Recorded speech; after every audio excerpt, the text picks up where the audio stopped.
Coming up on today's podcast. I just left a school, a secondary school, where from 9 a.m. this morning, I had the next generation of students coming to me, talking to me about how can I get involved with Peak? How can I support the charity? How can I learn about neurodiversity more? The Department of Education's interview with Gemma Collins. Okay. I'm just here to make my daughter really, really embarrassed by my presence. I watching his sister as well, who's younger than him, sit down with him and teach him. And it took me all the way back to when he couldn't speak and his sister would be like his teacher and she would teach him things. And seeing the two of them support each other, I thought it was a lovely vision. And a bit of Wayne's like camera one, camera two, camera one, camera two. But I think Jim Carrey is my spirit animal. You go through all these trials and tribulations and you get that one moment of joy, but it's quickly grounded by more and more challenges. Our Peak Day is going to be massive. I know we said that, started talking about it at the start of this podcast, but I'm doing it again! Okay. And he said, I don't know, and forgive me if I misquote him here, I don't know how much value I've given in this life, but I know I've made a few people happy. And as long as I know that, I'm as rich as I ever need to be. This is the Peak Podcast. Come tell your story. Join the adventure. Find what you seek. Step by step, reach your peak potential. Hello and welcome to episode 5 of the Peak Podcast. How are you, Marco? I'm doing great, Carl. I'm doing great. How are you? I'm hanging in there. I'm doing absolutely fantastic. We are live again. Hello to our live audience. Yes, we're live. The sun is out. Summer is here, hence the summer shirt. I know, summer shirt, short sleeves are rocking. Oh, damn right, damn right. It's been a bit tricky, isn't it? Because the weather's been like 1 minute cold, the next minute sunny, and you know what's going on here. I'll take this over the rain and wintry conditions any day. Yep. Definitely, brother. Definitely. Yeah. Here we are. How's your week been, sir? Oh, do you know what? I have had probably a lot like the clients who contact us, honestly, had a week. And just so you know, it happens to our Peak staff as well, where you're managing your personal circumstances, you're managing your professional circumstances, you're trying to find that balance. And every week brings highs and lows, doesn't it? And oh yeah. Every week definitely has its challenges. yeah. I'll drink to that. Cheers. Yeah. We're not there. We're so out of sync here. There we go. There's a high and low. Yeah. But no, it's been. I think it's good to as well. You got to look at it where it makes you try that a little bit harder to look for the good things when you're finding those challenges. But it's also important to express and talk about. I'm sure we'll get talking about it today. The challenges that we face, and hopefully our viewers will share with us their challenges as well, so we can support them. Yeah, I've got the comments open, so if anyone wants to write a question in there, or just generally come and say hello and have a chat with us, please do. Feel free. Right, this it's been a month, hasn't it, since the last podcast? What has been going on in the world of Marco? Not Peak. What's been going on in the world of Marco over the past month?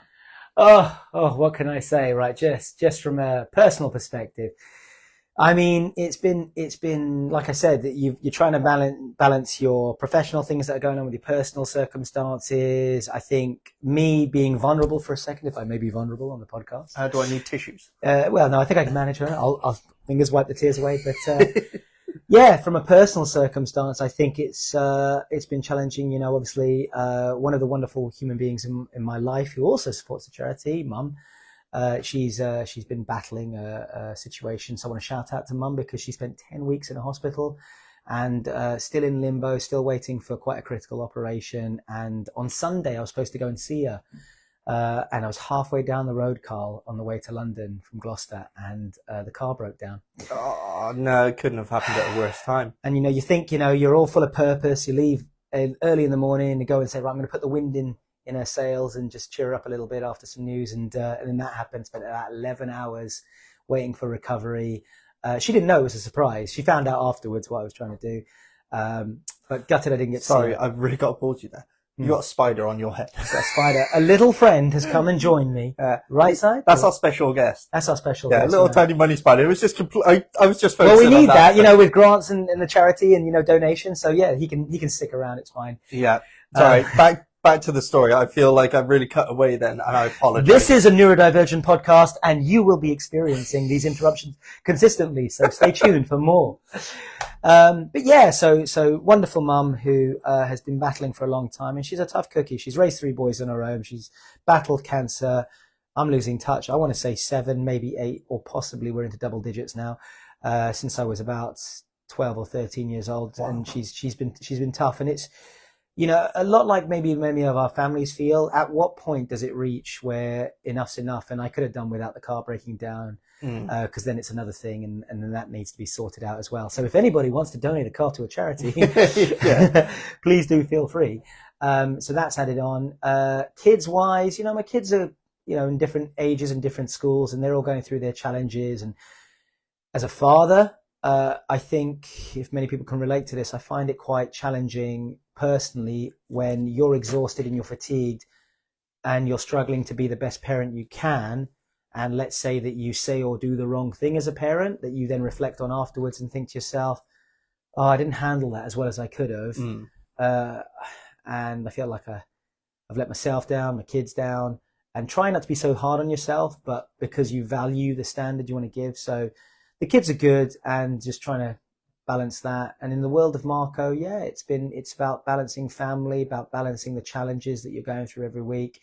And also being the CEO of a charity comes with its own challenges. I sometimes miss the days where it was just me and, let's say, you know, talking about your son's circumstances, helping your child. Being a CEO, you've got a lot of added pressures and responsibilities.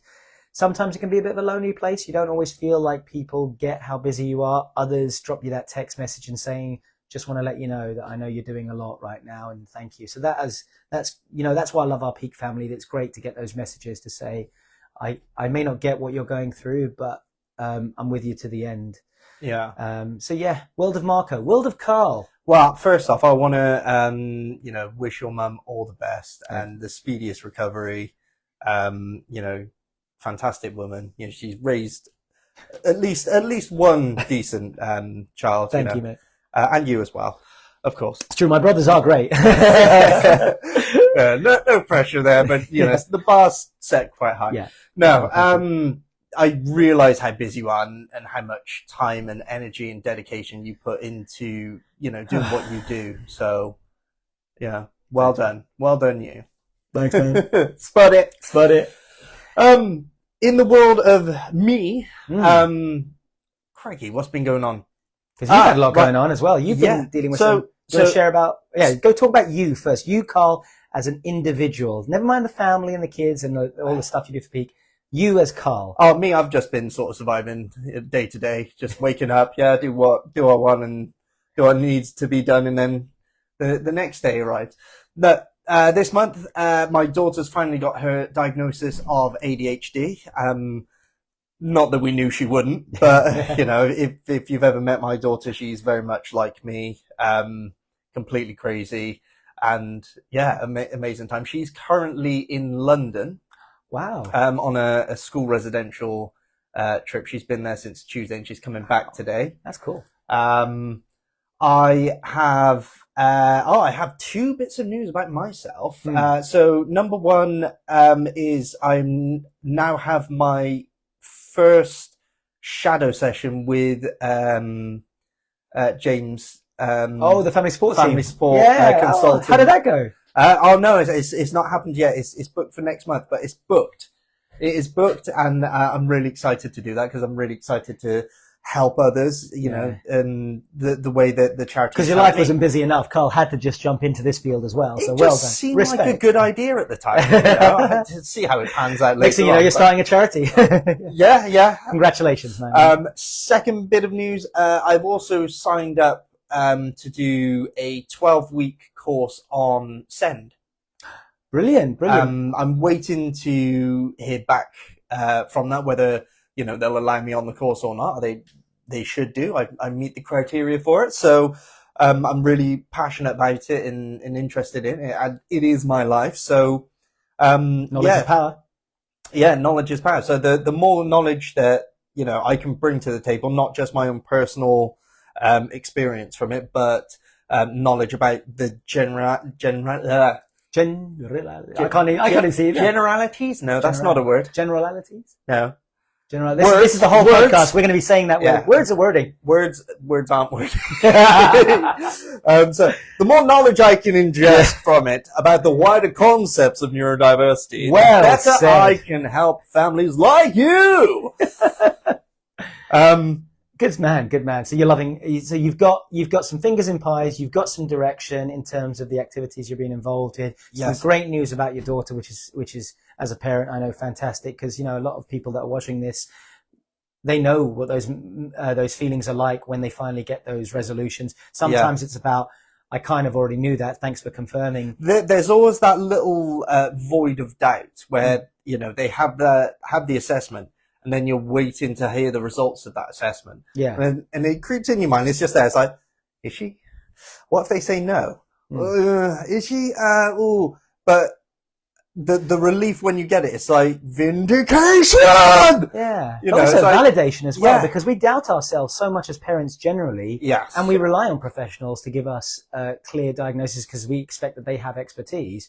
So when we've done the research and we think this is the pathway for our child, what a sense of validation in that moment. That is quite emotional, because I know many families have had that. Either they at the start of that journey where the tears come out and they're not sure if their child's gonna. What does that mean? And that can cause fear and doubt and limbo. But then the other side of that is the validation of thank you for confirming what I knew deep in my heart. Yeah. There was definitely tears, and it's quite sort of self-affirming to know that those emotions about my kids and their situation and everything, all these emotions are really, really close to the surface, and they can come out of nowhere at times, and I'll just find myself like being really upset about the situations that are happening, but then it's also like, well, it means I care. Good. But yeah. Absolutely, mate. Absolutely. I mean, we're sort of very used to people coming to the community sessions in that sort of state as well. So they're there because they care. They do. And what's great is when they care and then they share with others, and then we hear the stories of those people who we've supported, who then are supporting other people, whether it's directly through the charity or indirectly. It's wonderful to be part of that community, and I know that community is a big part of the message we wanted to talk about on this podcast. But so that's what's going on with us. Yeah. Well, one more thing. One more thing. Massive shout out to my wife. It is our wedding anniversary tomorrow. 9 years married. Happy anniversary, Kerry. And Carl. I'm kind of a part of it. I'll just say that. Well, first of all, I'm going to cheers on that before you can drink that. So there you go. Spill the tea. But no. Carl and Kerry, if you don't know them, a wonderful, wonderful couple who have gone through, if I may say, such adversity and challenge, not just with the challenges with the kids, but the career sacrifices that you've made, the challenges that Kerry's had to go through, and the unity as a couple. As a married individual, as a person who has a life partner, I draw great inspiration from individuals like you and Kerry who have been through very difficult real world challenges and problems, and still smiles on your faces, inspiration, even when you're feeling burned out and such, can give that energy to others. And so it's great when you find your people, and I'm just like, I'm really great to know you. So happy anniversary, guys. I wouldn't be here without from it. Our community as well. Yeah.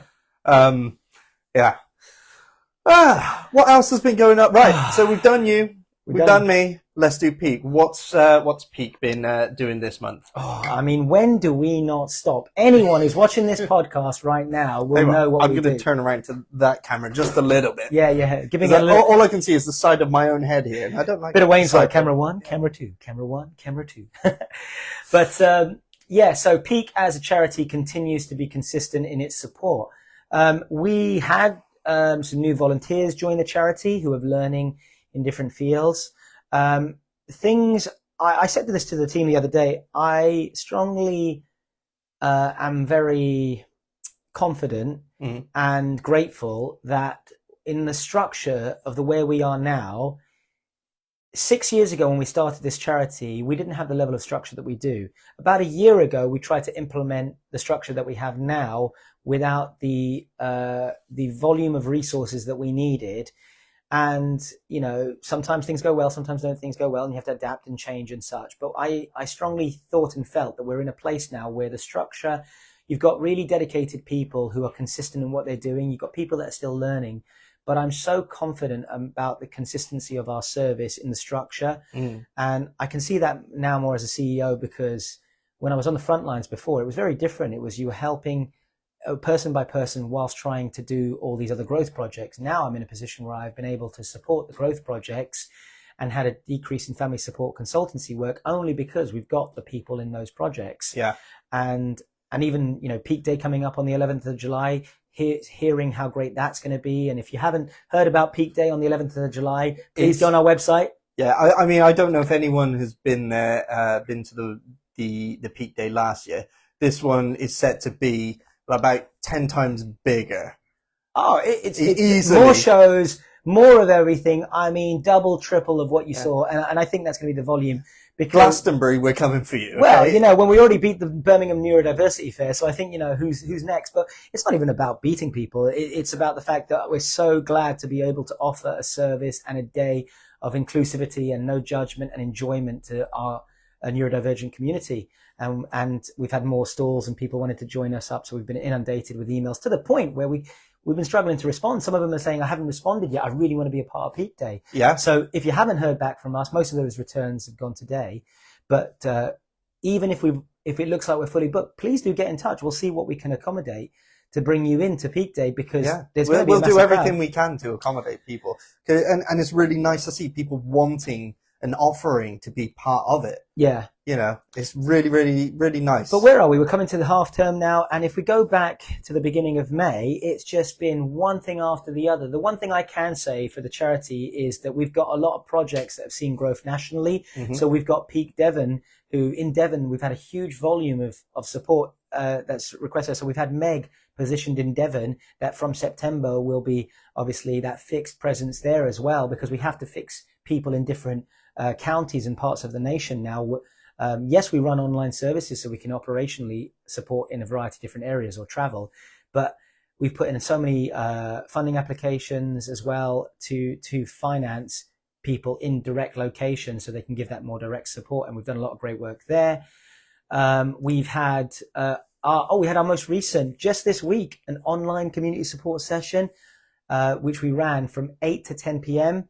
And shout out to all those families that joined us. The volume of that was so much greater than what we've ever had before. Yeah, because you've done online community sessions before, and then this one's kind of gone to the next level, hasn't it? Oh, it really did. In terms of structure, in terms of, you know, we accessed the breakout rooms, the feedback that we had, we did a little feedback session at the end of it. And hopefully if you haven't filled in those feedbacks, please do, because we can use them to support the charity. But every person who came on there said something that they took away and how grateful they were and how much clearer in their minds they were, or reassured.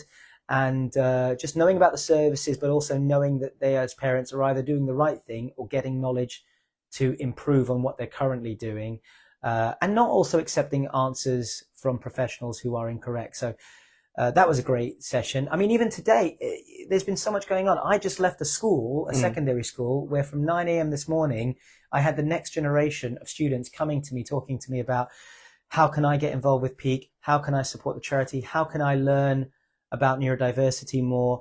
I'd like to be involved in this industry. I'd like to start something up.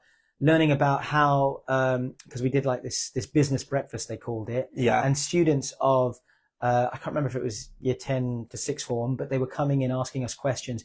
And we were providing from our sector inclusive, neurodivergent, avenues of support, but also of guidance in terms of the sector and how it operates within the private sector, the voluntary sector, and the public sector. And I had different organizations that I was networking there as well. And some of them are big branded chains. Did you divert them to the Parachutes for Peak donation page?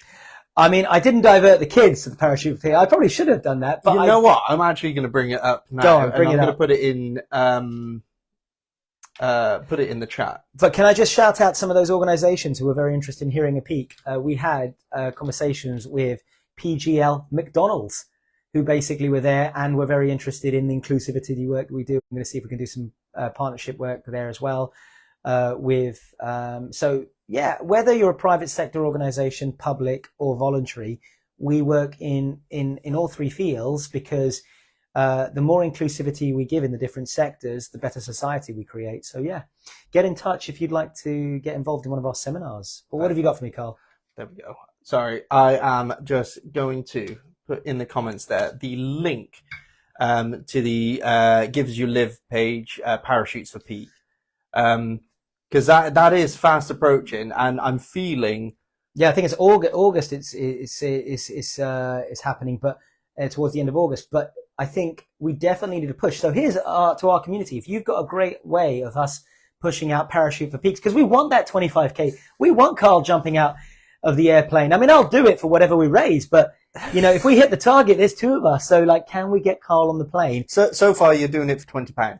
So I'm feeling slightly safe, although you have said about some of the big the businesses that have been reached out to. Elaine's been pushing on that. So yeah. Yeah. So you know, I don't want to feel afraid. Be very I don't afraid. want to feel too calm and like, that's not going to happen. I won't have to do it. Amazing. I mean, maybe they just don't. Do you know what it is? Maybe they don't want me jumping out of the airplane, or they don't want you jumping out of the airplane because what if something happens to us and then we can't run the services? So maybe the decrease in donations has been because of they value our life. Now we're expendable. Charlotte can manage it. Charlotte can manage. The rest of the team can manage. I mean, that's the thing. When I started this charity, people say to me like, "Will I do it for the rest of my life?" And I say, "Well, if I need to be involved with the charity for the rest of my life, then I haven't done it correctly. My goal is that if I got hit by a car tomorrow, or the parachute doesn't open, hey, you'll see it on the video. So it's worth ending. But then the charity could keep going, and people like Charlotte, people like James, people who we have who support our charity, voluntary or paid. So if I'm not naming you, can continue. Yeah. I want to give a massive shout out to Charlotte and the rest of the team who's been planning Peak Day, because Charlotte herself has done so much work behind this. And that's not discrediting everyone else. Yeah. I know that I probably could have contributed more, but life be lifing. I did what I could. But to see the results that Charlotte's gotten from that, and the work that she's put in is amazing. And I'm so excited for it. And you know what? I'm actually going to do a live stream on the day. Oh, brilliant. Yeah. So we're going to do, because we're going to set you up, I think, to do recordings as well. And we're going to. So I'm not only going to be in a booth doing recordings, but I'm actually going to be out strolling live, burning up all my mobile data. Bring a big battery power pack. Oh, yeah. Yeah. But let's go back to Charlotte very quickly. Yes. She was supposed to be on here, but where is she today, Carl? Oh, she's on holiday. She's on holiday, and well deserved. Hello, Charlotte, from where you're watching. Well deserved. Holiday. She's taking a bit of break because honestly, she's done amazing with bringing together and heading up this massive community event. And she is our community lead, and many of the projects. Honestly, there are times where either we both drive each other around the event. I think sometimes where she'll say, "Mark, I want to do this, this, and this," and I'm like, "Okay," because you can't say no to Charlotte. But at the same time, I know that sometimes I'm like, "Well, what about this, this, and this?" And I'll put it back to her, and she's like, "Okay, how am I going to make that happen?" So thank you, Charlotte, for tolerating me. We do still owe her a bouquet of flowers for the last live, because we didn't help her tidy up the community centre. We do. We've got to give her that as well. Well, she's on holiday today, so she's lapping it up. Yeah, so, you know. I bought millionaire bites for you, but you're not here, so I'm going to eat them. Oh, that's it. You could have had these. Yeah. And listen, by the way, just because you're international and you're off the clock doesn't mean you can't tune into this live. So if you are watching and seeing, show us the love. I want to see a heart jumping up at some point. But we've had a couple. I'm hopeful that she's on a beach relaxing, and no, she's wonderful, Charlotte. We couldn't do it without, and with every staff member. We're talking a lot about Charlotte, but we can talk about all the other team members. It takes a village. It takes what do you say? You said it's not just a village. It takes a city. It takes a city. It takes a planet for us to do this. Oh, yes. And even the people that I spoke to today, the kids at the secondary school, and their mindsets towards their future. Some of them a little lost, not knowing where they're going to go. Some of them who are neurodivergent, and you can see, and trying to guide them to their pathways as well. But also seeing that they're not sure where, and us being there to give that support. I think it was really great that we were able to do that. And they're so bright, they're so intelligent, kids, they have levels of access to technology and knowledge that we didn't have. Mm. And if we can just give them that guidance, that'd be great. But I was so impressed with all those kids and all those individuals, I should say. We're getting to the point now where technology, it don't make no sense to us. Yeah. It's like, the younger generation, they're coming in, you can just do all this. Like my boy, he's better on a PC than I am. Yeah. Much, much better. And he can my do things boy's on there, which dyslexic I just can't comprehend half of the things he does on there. But Yeah, it's really nice to see the next generation getting involved. definitely. And I think my son, who's dyslexic, aside from his other neurodiversities, the technology that's available for him to assist him, if you don't mind me saying about your son with hypermobility and the use of technology to support his development, it's really important to use these tools, and don't ever feel worried or lose faith if a tool that you're still trying all these tools and nothing's been successful, because you can either get in touch with the charity and we can give you some guidance around that, or listen to other people's suggestions and just try it. But you have to be willing to try it with consistency. You can't just try like headphones, let's just say, and they don't work once. All right, I'm never going to approach that again. You have to look at different types of headphones. Yeah. Loops, maybe the smaller ones, sensory items. Some are larger. I think I had some children used to bring massive teddy bears to the school, or too many teddy bears, and they had to decrease the volume. It's like, go with what works, but don't lose faith if something isn't working, because there's always another opportunity out there. Yeah, I think I've said it on one of the previous podcasts where we had to try, I think it was about 4 or 5 different ear defenders for my boy till we found one that he was comfortable with. Yeah. And it turns out it's softer pad. They're just normal headphones, but they're noise cancelling headphones. So when we are out in public, to help reduce that overwhelm from it, we'll play an audio book on them. Yeah. But it is difficult because you've got he needs that sort of sensory deprivation. He needs that ear defenders, but he doesn't like the feel of them. So you're not just going to, I tried that. It didn't work. I'm going to bin it off. It's like, there's other types of ones you can try.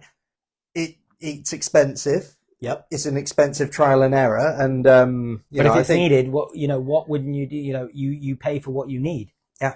And if it's a tool, then you should do it. It's funny you mentioning we're talking about technology, because this week my son he's 13 years old, but he's got his first mobile phone. And it's really interesting because his sister, who's younger, had it slightly earlier than him, because we were cautious about giving him this tool that can go to a variety of different ways and to know how to use it safely, because he has a very innocent mind. Yeah. And he wasn't very invested in having one. He did have a tablet when he left primary as a gift from his classmates. He wasn't really invested in having a phone, but he had it, and we got a cover. He picked the cover for it and everything. But I was quite surprised how quickly he adapted. And he said, "Daddy, this is really cool. I didn't realize I could do all these things."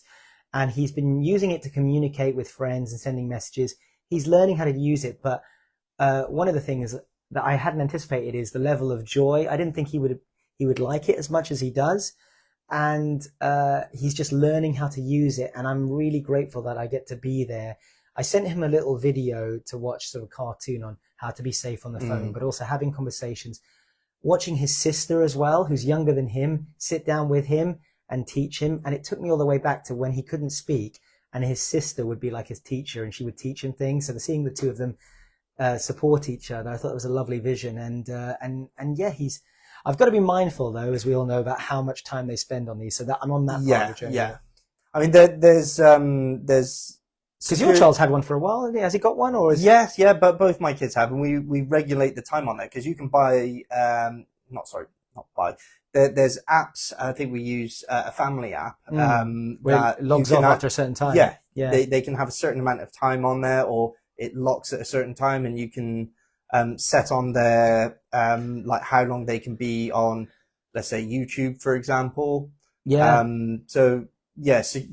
And we need help with that as well. So if you're a part of our community watching this, if you've got a good idea on apps or tools that can help use technology safely for neurodivergent individuals, please do share it on the comments, because even as parents, we'll gain something out of it, but also our community might see that comment and think, I'm aware of that, or I'm going to use that. So I'd like to know from our community. Yeah, I mean, your comment, might not be new information for us, but it might be new information for another parent who's sort of just at the start of this journey. So it's all useful information. It's all helping each other. And I think that's what we have to do. Definitely, definitely. Oh, I mean, should we talk more about sort of challenges in terms of our kids? We could talk about all the great things as well, but let's talk real world. What kind of problems do you think our community are facing that our listeners might be interested in learning about?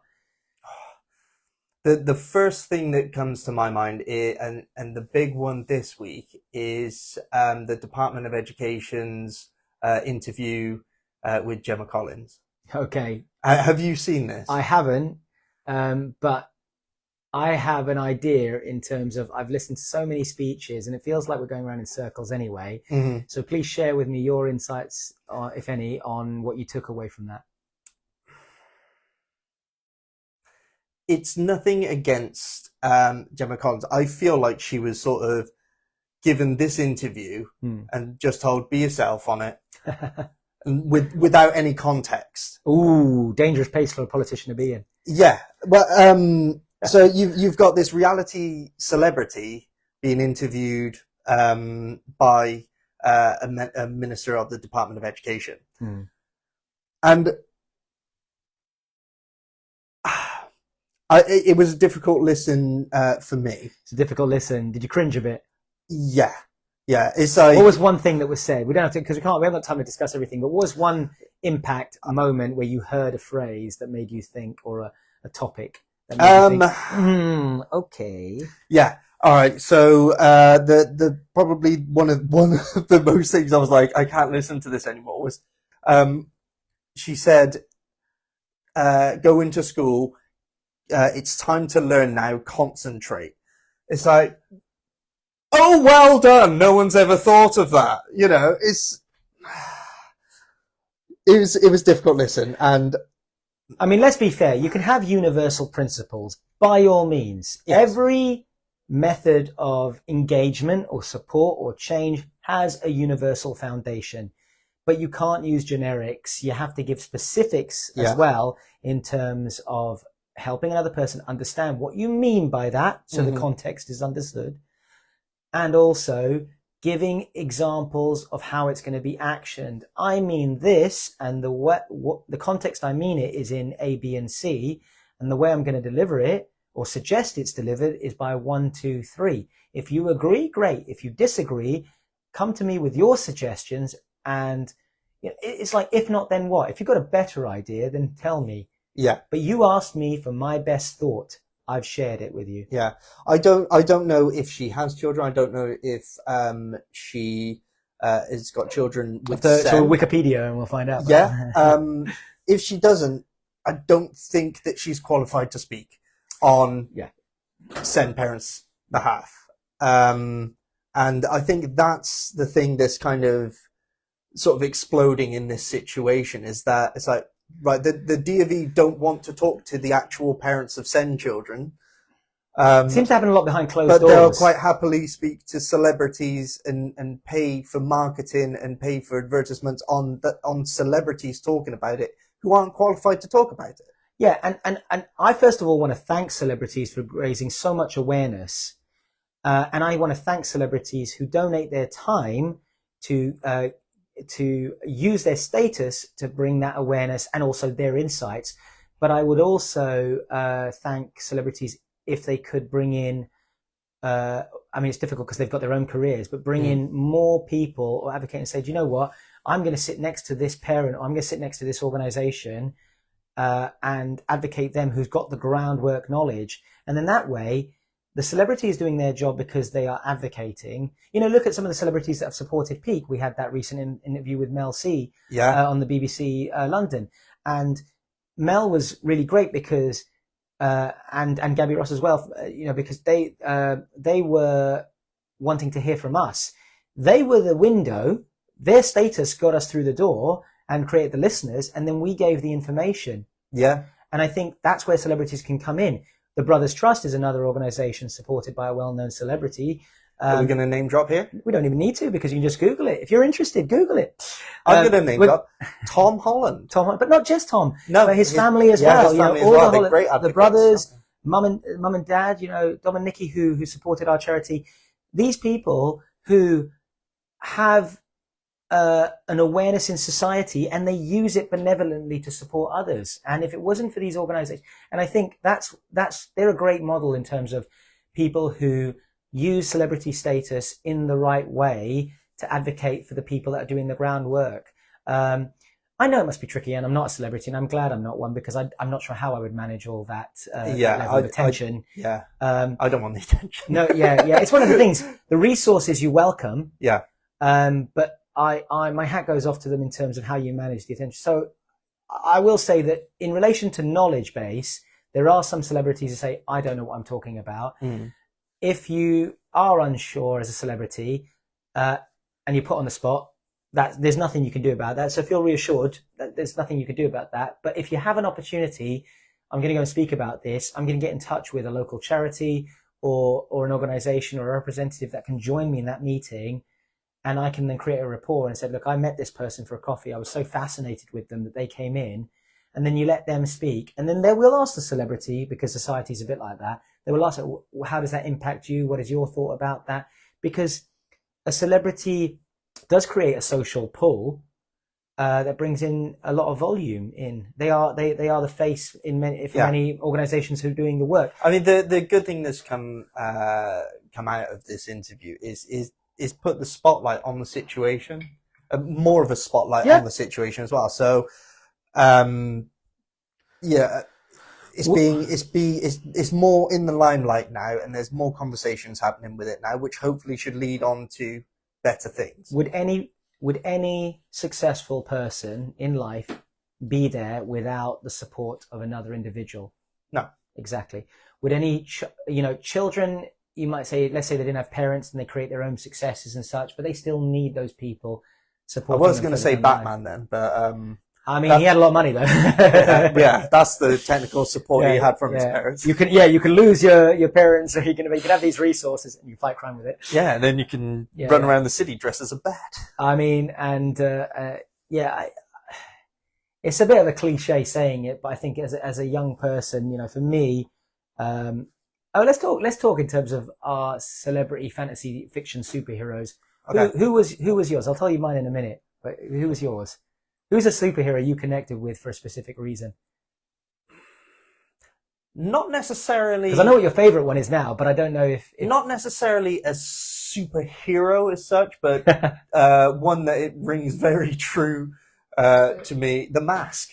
Jim Carrey. Really? Yeah. Okay. So you're not going to go like Marvel or DC. You're going to go to the Mask. No, I'm going Mask. Okay. Why? Why the Mask? I think Jim Carrey is my spirit animal. A lot of my. So Jim, if you're watching, we found him. Yeah, you are my spirit animal. Shout out to Jim Carrey. Tag him, please. Comments. Tag him in this and get Jim to his spirit animal. I mean, we know that Jim is in the Sonic movies as Robotnik. Yeah. Right. What is really interesting about it is me and my best friend from school. So way back in like 1998 or 1999, we had the conversation then of what would be the best movie in history, and we said Sonic, but with Jim Carrey in it, and it happened. And we're like, okay, that's incredible. But all of Jim Carrey's films, his mannerisms, and I know he is neurodivergent as well. Has he disclosed that then? Has he come out and said that? Yeah. Oh, brilliant. And even if he hasn't, there's signs. There's signs, yeah. Yeah, whether you got the badge or not. Yeah. But no, right, shout out to Jim. Yeah. Yours? I mean, for me, it goes back to, it's a very personal one, and I'm very, very honoured that serendipitously there's been a connection to that superhero in a format. So when I was quite young, as I mentioned about mum and stuff, I had my two brothers. My mum was supporting us. Dad wasn't, God rest his soul, in the picture much. And I was given a comic book by my uncle, and I'm sorry to my uncle that I damaged it a little bit. I was very young at the time. Because it is probably worth quite a bit of money now. He's going to comment on that. I knew it was you! I think he knew it was me anyway. But so I read my very first Spider-Man comic. Okay. And the method of with great power comes great responsibility. So my mother, as I mentioned, was ill and struggling to support us. And the adversity as a young person that you face, and to look up to help my brothers. I felt like I had that responsibility, and because I was older than them, I had that duty of care that I needed to give them that power. And what if I could do better? But also the adversity that I faced, supporting my brothers, my mum who was battling cancer, and I just thought to myself, Spidey's always been a hero who's never had any real support. Everything in his life seems to keep going wrong and wrong and wrong. And when he does have these wins, a bit like in the neurodivergent world when we've got parents, you go through all these trials and tribulations and you get that one moment of joy, but it's quickly grounded by more and more challenges. And so he's always been my favorite superhero. And I've never even said this out loud, and I've never said it to the Brothers Trust or anything because I didn't want to sound like cliche, I think for me as a superhero, I could get very much behind the model of when you've got very little, it doesn't mean that you can't create big change. And who would have known years later through some connection that the person playing, the actor who played that role, in that. So I think it is quite serendipitously. And two takeaways from that as well is a dear friend who I mentored had a Spider-Man backpack. And at the time that that connection was being made with us, I was given that backpack and wearing it proudly, and I'm like a 45-year-old man, and I brought it to the school today. I'd still do that. Yeah, exactly. So it's funny, like it's nice. And what's really great, I've never pushed my kids to dive into one superhero or another. And my youngest I saw him in the outfit, and it was really nice because I think and it's not just the two we've named. There are so many role models in society, whether it's Jim Carrey, whether it's the fictional character Spider-Man. There are people that you see, real world people that you're inspired by, or fictional characters that are inspired by, and it doesn't really matter. Whoever inspires you, look at what they're doing well, and there's some great quotation and great words of wisdoms that can be found from those comics and those characters, like the great power and great responsibility. Yeah. It rings a little different with me, because I have a lot of responsibility, but they are a great power. So that's how I relate. That's a great way. Yeah, that's how I relate to that. So you've got great power and responsibility. Oh, no, I've just got the responsibility. Running on empty. Hey, now there's a topic. Running on empty. Yeah. When you're running out of power, when you're running, the podcast will do this. We'll just switch gears. Yeah. But when you're running out of power and you're fatigued, and this is where we want to listen to the community as well, because we need some advice too. We've been running for a long time. It's getting to the end of the afternoon as well. Half term's on the horizon. We're all burned out and exhausted, and we've got to look after our kids over half term. What do you do, community, when you need to recharge? We need some ideas. I mean, what do you do, Carl, when you need to recharge, when you know your battery's running on empty? What are some of the warning signs that you should be aware of? Ooh, now you touched on this a little bit earlier, parent guilt, right? I'm going to bring it because that can drain you. Yeah, because when you're tired and you're burnt out, you can snap a lot. Sort of your fuses would seem very much shorter, and it's more difficult to control yourself. And that's where that parent guilt comes in, because you're like, I know I shouldn't have snapped then. I shouldn't have told him off then about that. It's not something he can control or something that she can control.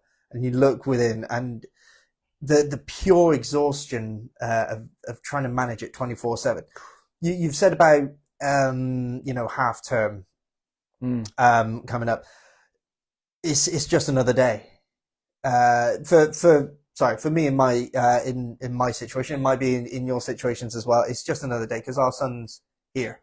Yeah. We there is no respite. He's here 24/7 with us, and finding those 20 minutes can be especially rough. So if we need those 20 minutes, it's as horrible as it sounds, either me or my wife takes that responsibility for the kids, while I will go for a walk or clear my mind for 20 minutes, and then I will allow her to do the same. Because it doesn't always feel that way. It's like sometimes you want those 20 minutes, you need those 20 minutes, but you don't always get them, do you, Carl? No. And that's like a really difficult place to be, because we can say all these great ideas, but yeah. I may be vulnerable here for a minute. My daughter's very much a space invader. So if I'm overwhelmed and she's climbing on me, it's like, I need 20 minutes. Just give me 20 minutes. She doesn't understand. No, you walk in the door. Give me 20. Yeah. Please. Yeah. But it's just, I mean, I'm feeling it now, just talking, like we've had a heavy day, heavy week, lots going on. And I can inside feel the level of energy. I'm thinking to myself, I've got to be on the podcast, got to give a lot of energy here, because we want to inspire our community. Keep going, guys, be strong. But I'm a human being at the same time. And inside, what am I feeling? I'm feeling drained. I'm feeling fatigued. I'm exhausted. And it's just like my mind, my eyes are stinging and such. And it's just, we understand that we're all human beings and we get it. And you're doing great. But you're doing great. But I think you need to hear that. But whilst it's great to hear that, that doesn't always make it better in the moment. Yeah. Which is why, sleep, nutrition, exercise, they are the fundamentals that you do to look after yourself are important. But it's okay when you think you can't find the time. It's okay to have those weak moments. It's okay. I'm going to own up right now and had a little bit of a tearful moment. I got to speak to a dear friend who's also a trustee of the charity. And I was sharing personal story with her of the challenges that we've had, and I could feel that when I was sharing, the tears were coming out, and I was like, oh, careful, you need to don't let this take over. But also, the reassurance from my dear friend who was saying to me, it's okay to let some of that out. And I'm going to say that to our community. Whether you do it on your own, and sometimes I've done that, I've shut the door and gone away or gone for a walk or something. It's okay. You need to let it out in some shape or form. You're not always going to get the person on the phone that picks up, or the person that you might feel closest to that you want to share and talk to. As long as you're finding a way of releasing it, and sometimes you're going to feel really alone. And I'm going to be honest, you're going to feel alone at times. You're going to feel alone, but that is not the end of the story. That is just the moment in time. Yeah. It's important to recognize that, yes, you might be exhausted, or you might be feeling certain thoughts or a certain way, having these low mood moments, but that's what they are. They're moments. You've got to think, even through all that, you're still here and you're still trying. And that's what I mean when I say you're doing great. Yeah. Because it's too easy to go, I'm not doing this anymore, and walk away from it. You're failing yourself and them if you do that. Yeah. No matter what's going on, you're still here and you're still striving. So you're doing great. Yeah. And emotions, let them out. I find it difficult to let mine out at times, and I find... You feel like you can't cry. Sometimes I feel like I feel the emotions, but the tears aren't coming, and you almost need those tears so that it can release it. I get like the swell in the throat, but then the back of my eyes, I feel it, and like, my wife will say to me, but there's no and like some people can't cry. Some people just can't cry. But it's I think the thing is you need to release in a healthy way, and if you can, to the right people as well, so that they know you're human too. And that's something my dear friend said to me today, that it's okay to let it out, and because people need to know that you're human too. And and sometimes parents do that in the professional atmosphere, they do it to the teacher, and strangely enough, that's when because by releasing it in that way, occasionally that actually does create progress, because that person's never seen that side of you, and they think, oh my goodness, I never thought it had got this bad. I need to do better. I need to support this. And that creates connection. So I didn't think about this time when my friend said it to me, but you're aware of many things that don't always come to the forefront of your mind. I think you've been in a couple of meetings we've had with the school, and like going way back when, where I've just completely broken down in the meeting. It's like, Marco, you're going to have to take over here. Well, we've spoken many times about the first conversation we ever had. Oh my God, yes, But yeah, about the meetings. Yeah, I mean, you know, this is a biology lesson. You see these things in our eyes. They're called tear ducts, yeah? Feel free to use them. It's fine. Yeah. And you know what? If you can't, there's different levels of release. Some, believe it or not, have rage as well that they need to release. I actually didn't find this. My brother told me apparently there's like a rage room in Gloucester where you can literally go there and release rage. Okay. I didn't know about that, but yeah, if you're at, I mean, obviously that's going to be that's my. an extreme. I think it looks like a bit of a rundown, smashed up place. I think Team Peak needs to do a team bonding exercise. Oh yeah, that sounds like a great place. Let's go to the rage room. But yeah, I mean, I know an organisation that's doing. They might thank me for this. They're doing a strawberry fair. I can't remember the date of it now, but there's a stall they do where they do like plate smashing and stuff. Yeah. And they get to throw like bricks at plates and stuff like that. And it's well safety organized. Yeah. Yeah, so there's different it's that levels of release. And that dopamine hit from it. And those are extremes. Okay. We've got the tears. We've got the shouting. We've got obviously if you can do it in a safe space, fine. I remember when one of my children was quite young, they had a meltdown in a mall and they were releasing that energy. And years ago, with my first child, I was worried about what people thought. Because I've now got 3 kids, at that moment, I had that level of knowledge and he was having it. And people would still walk by, but I wasn't bothered by that because I knew he needed to release. Mm. And those people who walk by, I'm never going to see them again. Or if I do see them again and they see that my child and they react that way, well, they're doing me a favor by being judgmental because it means I don't have to associate with that group of people because they're not aware. So I feel sorry for them, if anything. But he needed to release, and I sat there and said, "I'm here, buddy. I'm here. You know, it's okay. It doesn't matter where we are. Yeah. It doesn't. If we were in a cinema and he was kicking off, then okay, maybe because I'm conscious of the environment, but then I wouldn't take him to an environment where he would be at risk. If I was aware of those risks, I would take him to an environment where, like we ran that Sen Cinema event. Do you remember there were children on the floor? There were children sitting on the stairs. My daughter running around. It was wonderful. That is amazing. Yeah. I can't wait to do something like that again where that level of inclusivity was. So yeah. I've kind of drifted off in terms of topic or what we're talking about. We were talking about release and healthy release. That's it. So you can come back to it. My mind would just go, nope, it's gone. It's not coming back. Is that the ADHD? Yeah, it really is. But I'll be like halfway through a sentence and then the point that I want to get to just, honestly, it's gone. It's like, where am I? But I'm going to be honest. Like on one hand, I'm like, keep it together for the podcast. Inside, I'm just want to be like, we'll waiter, check please. We'll get some more caffeine pumped into you in about 10 minutes. That's fine. Yeah. But can I also suggest the alternative, not the alternative, when those moments happen? Yes. Obviously in the comments we want to hear about your suggestion. Yeah, get to the point. What can we do about it, Marco? Yeah. You've connected with us. Now give us information. The big 4 for me, and I might have said this on podcast before, but when you are in those low moments, take it back to what can I or should I do about it? What's the purpose? What's my goal? Do I want to stay in this mindset or do I want to improve? And what can I do to get myself out of that? And that could be focusing on your work, focusing on an activity that you have to get done. Focusing on need is important because it takes your mind away from it. It's got to get done. So I haven't got the time. Like my mother used to say to me, there's no choice. I have to get this done. And that's a great strength to navigate mindsets from low to necessity. So goals are a good way of doing it, but also, in terms of your level of energy, if you're in that low place, it's probably because your energy is low and you need to either eat something, rest. The other day I tried this, Carl. Oh, what, resting? I know.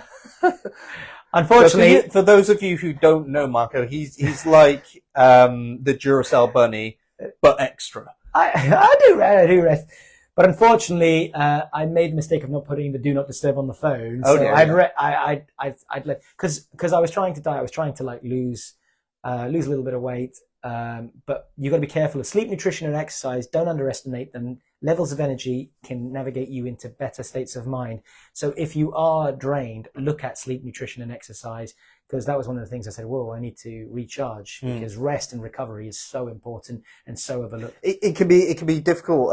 Sleep is definitely a difficult one. Yeah. So if you've got to manage everything that's going on, that can affect your ability to even go to sleep. And then if you do go to sleep, manage to get sleep, are you getting enough? And is it rejuvenating you enough? So, and if you can't sleep, just lie on the sofa, just lie in a quiet room. I know you might find it difficult. You are allowed to rest. But you need to. Your mind will be active anyway, but at some point, all those thoughts going in your mind, which continue non-stop for neurodivergent children and individuals, but if you need to also try to relax the mind. And if you have continuous information coming in, it's very difficult to relax the mind. So yeah, energy levels, watch them, sleep, nutrition, exercise, focus on your goals and what you can do.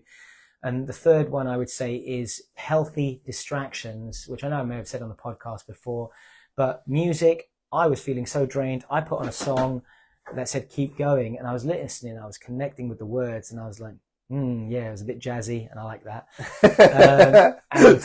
Yeah, I can't remember the artist now. Smooth jazz. Smooth, but it was just the words are like, when you got nothing left, and then it's just, and the chorus was keep going. So music, movies, you watch The Mask and you love it every time. There are things that we can do, healthy distractions. Obviously, exercise is another way of distracting. And then the other thing is, the final thing is the one-liners that we see in society. It's the moments of sporadicity, or Carl might say something to me on one day that just makes me laugh, and then that gives me that quick boost of 60 seconds of energy to keep going. So thank you for that, Carl. I try my best. I live my life in jokes. Yeah. Why not? We laugh. Yeah. I listened to actually. Do you remember a show called Mork and Mindy? Yes, yeah. Robin Williams. Robin Williams. Yeah, he's probably one of my, if not top, inspirational individuals in society, and I followed his career and a great loss to the world.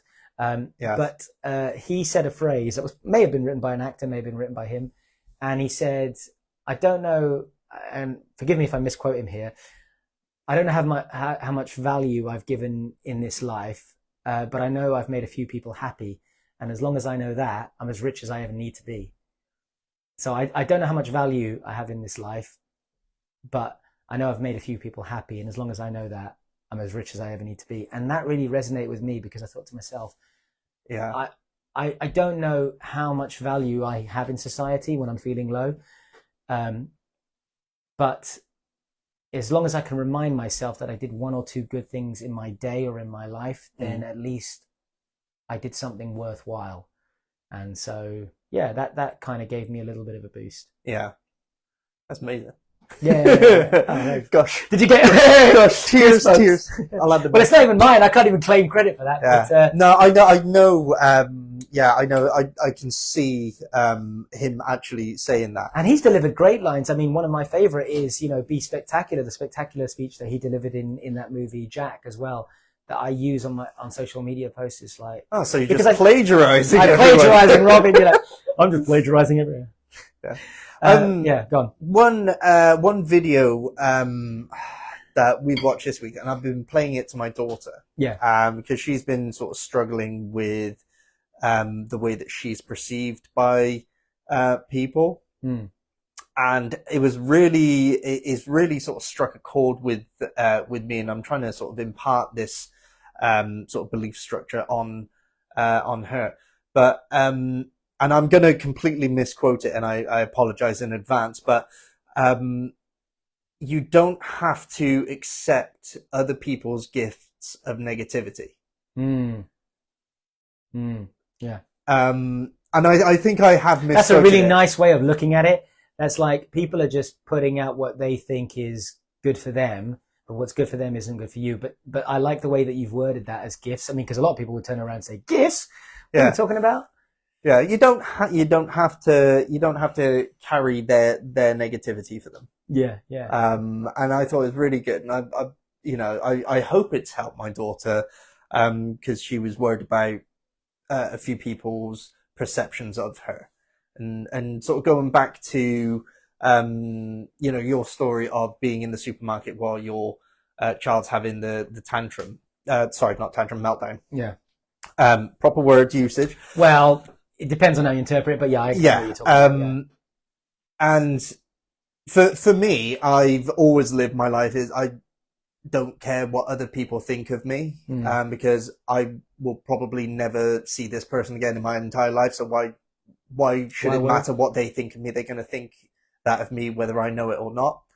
It doesn't make a difference to me. And that's probably why I do things, like when, later on when I pick my daughter up from, the bus, coming home, I'll be wearing an inflatable suit out in public. My wife cringes at it. It's like, I can't be seen in public with you like that. It's like, I don't care. I feel like I've lost some of that. I used to do that sort of stuff. I do it every last day of term. I do it, and it always makes all the kids laugh and all the parents really embarrassed. I mean, And look all how the much dads value like, you damn, have. I need to step up my game. It's like, Yeah. but Do the husbands come up to you and say, "Thanks, mate. My wife's not going to." oddly enough, I get a lot of the parents coming and go, "You look amazing. You're very brave." It's like, I'm just here to make my daughter really, really embarrassed by my presence. I want to, and apologies to my daughter, but I really, really want to one Christmas dress up as Elf at her secondary school and like, I know her! and I think to myself, like, at some point, I mean, the last time I did something like that in public, it was actually before my kids were born. Did I do anything afterwards? But we went to did I tell you this story? We went to an airport for a friend's wedding, and the missus and I dressed like a Santa as Mrs. Claus, and through the entire airport, and it was a great feeling because there was you sent me the picture of that one. Yeah. You And you do you look remember like what I said? Santa, but who's got liver problems. Yeah. But do you remember what I told you? What happened with that one parent? They were running late for a flight. No, you didn't know. No, so all these kids were like, "Oh my God, Santa! It's Christmas! He's getting ready for Christmas!" Yes, and so many people were like, "So you're bringing joy as you see to the community." And then there was this one parent, must have been running late for a flight because she was dragging her child, and she went, "Mommy, look, it's Father Christmas, Santa," and she turned around and dragging the kid away said, "No, it's not. It's just a man in a suit." And the child's face. And do you know Christmas destroyed. I mean, it was like December 10th or something, and I saw the child's face, and but do you know what? I felt for the parent because, and now I feel for the parent. At the time, I was like, "Geez, all right, Yeah, you could do better." yeah, come with me, child. We will give you a better one." No, but can't do that. Don't worry, it's only live. Yeah, exactly. But no, on reflection, obviously that as a parent, I get it. We're all stressed, and we never know when those moments of distress are going to come out. Yeah, I could probably relate to what that parent was feeling. Tell me what you think. I wouldn't have known at the time, but it's like you don't know the battle that parent may have had just to get their child out of the door. Yeah.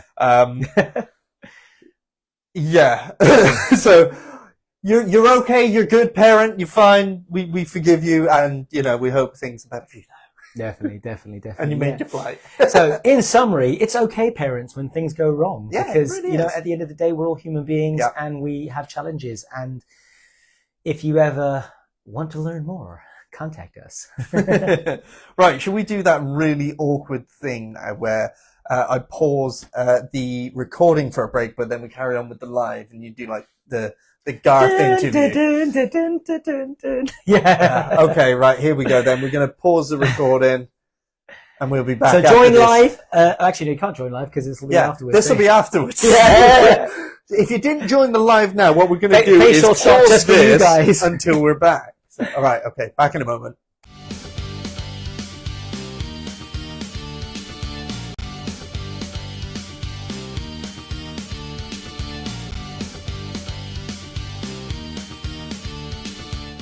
Right, we're back.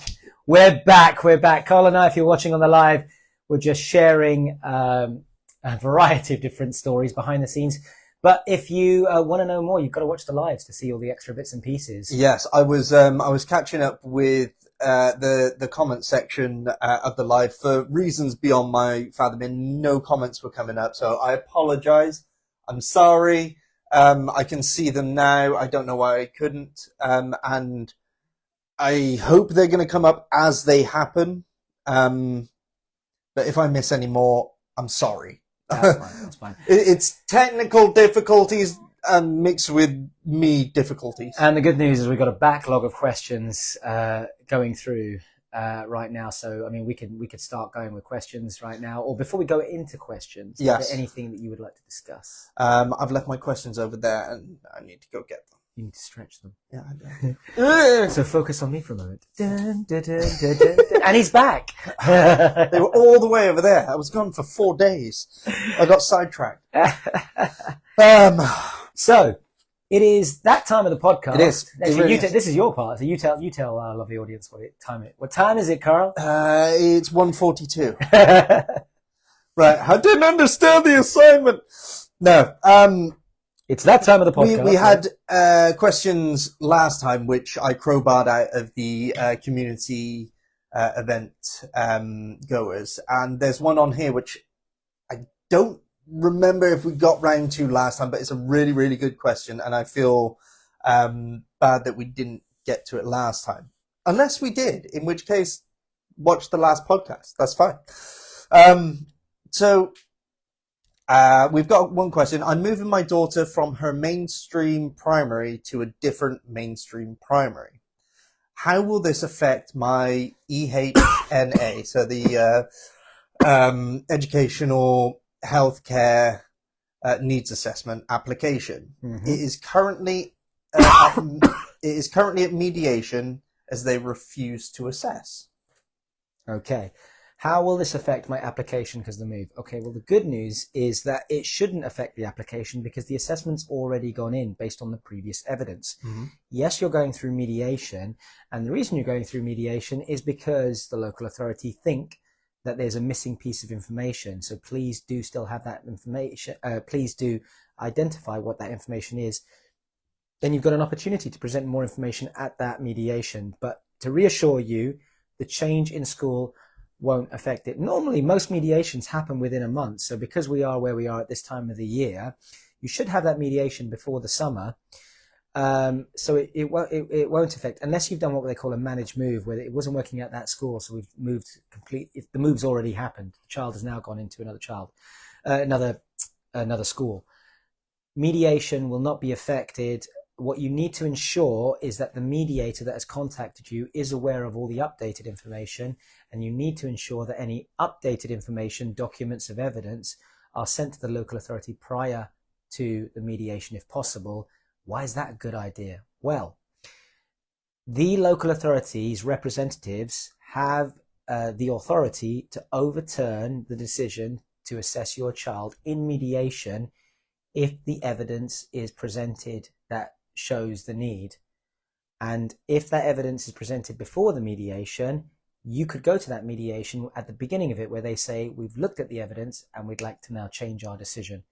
And I've seen that happen many times. In fact, one of my most recent mediations, that was something that happened a little bit later because they wanted to verify some documentation. But I've gone to mediations where it's like that's been the first thing you said, and you're preparing all your argument. Yeah. And I've had that happen at tribunal, at hearings, at appeals before, where it's like you've done all this work and you have to do your opening statement and your closing statement. And because you've presented like some late evidence, they're like, we concede. We don't want to fight you, Peak. I mean,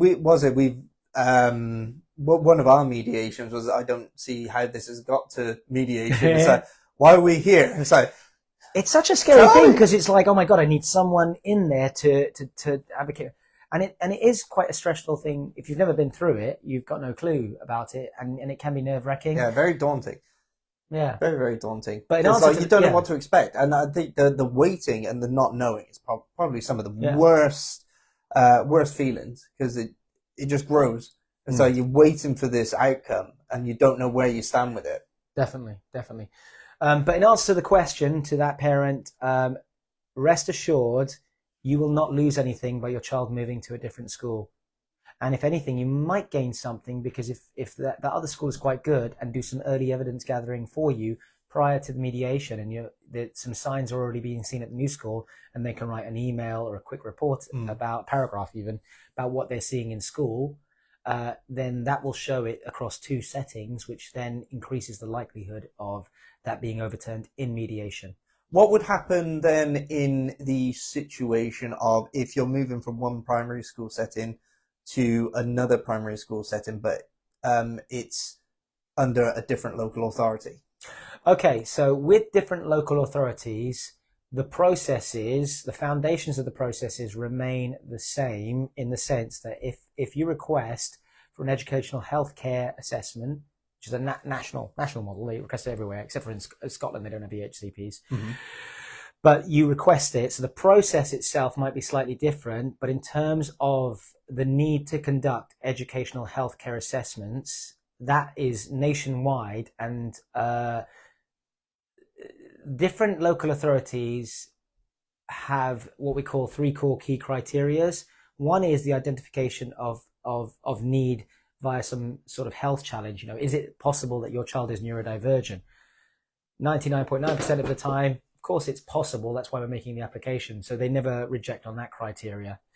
But if you've got medical evidence or in terms of how you're, what you've seen or what you referred, that's great. The second thing is the people that are working with your child right now, educationally or from healthcare services and such, have you engaged with them? Mm-hmm. You don't have to provide a variety of reports to show how those reports have reviewed and such. If you do, it's great. But have you engaged with them, and what has been the review of those processes? And if you have done that, then okay, you've met that second criteria.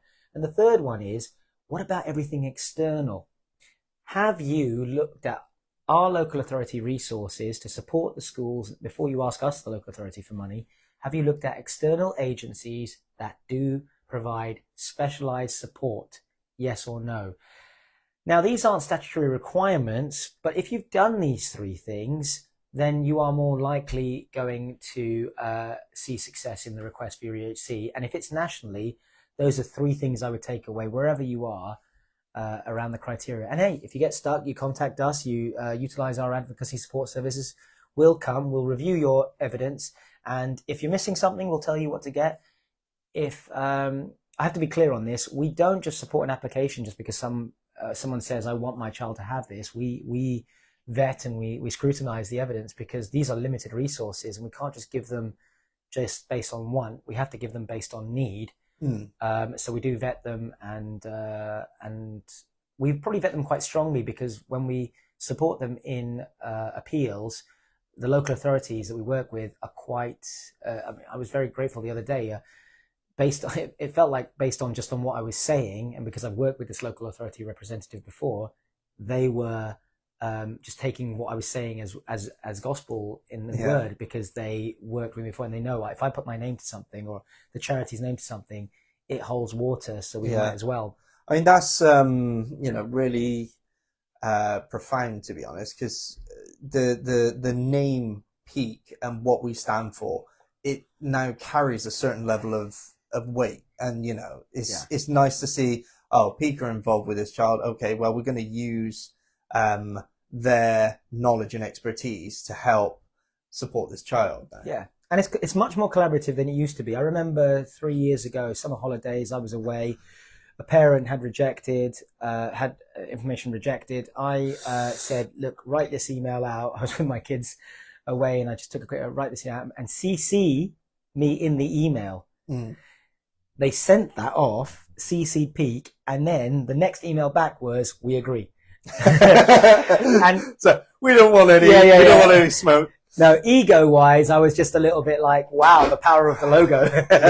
But then at the time, whilst it's great when there can be when you've been fighting long, that level of vindication and validation that you feel. Yeah. But as a founder, as a representative of this organization, who I've always advocated collaboration and creating a community with all our professionals, because it's a lot less stressful. We all work better together, and we've seen a lot more collaboration with the organizations that have been willing to work with us.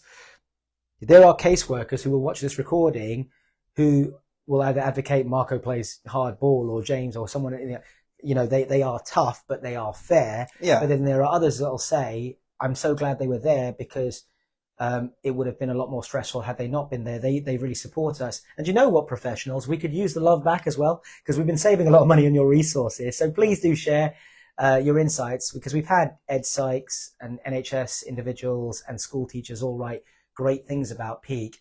But I want to hear more about the local authorities in terms of the value that they think we provide. We're on certain directories and such, but it'd be great to get the feedback, because it shows what collaboration can achieve. Yeah. I've got a meeting with the head of services at some point in July. I won't name names now, but I'd like to see more of that collaboration, because then that shows that there are entities that work together. So whatever your view is towards any entity that works with your child, there's an organization that has a good working relationship, and that's your way into maybe making that result faster and less stressful. And we've this week I spent probably 2 days. Oh, yes. Two full days. I saw a picture of you. Just working flat out on just one section of my Boise HCP, and we had one. We've now got a different tribunal officer.